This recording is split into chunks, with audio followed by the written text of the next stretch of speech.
the war in Gaza threatening to broaden into a full-blown regional conflict, Iran is reportedly telling some of its regional proxies to pause their attacks on U.S. forces.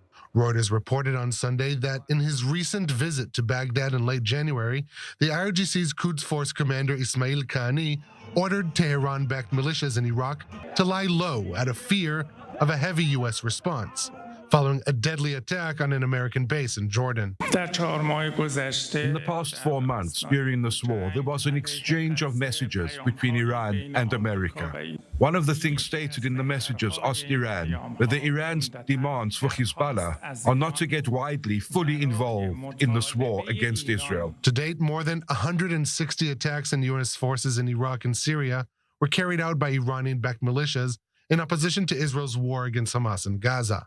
But since February 4th, there have been no attacks on U.S. forces in Iraq and Syria, compared to over 20 in the 2 weeks before Qani's visit to Iraq. It's a signal that President Biden did the right thing by attacking 85 Iranian proxy targets.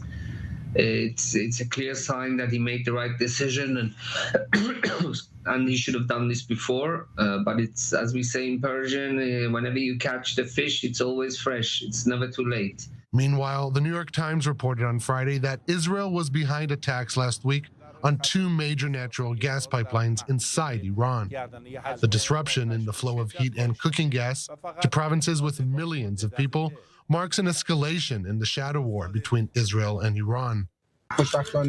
Fortunately, this did not cause loss of life. One of the goals of the enemy was to cut off gas to large provinces of our country. Fortunately, this did not happen. Iran is the head of the snake. Iran is the biggest terror country in the world.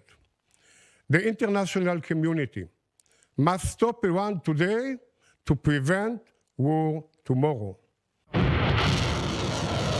While on the ground it seems to be scaling back its attacks, Iran unveiled on Saturday new air defense systems, an attempt to flex its muscles as it reins in some of its proxies.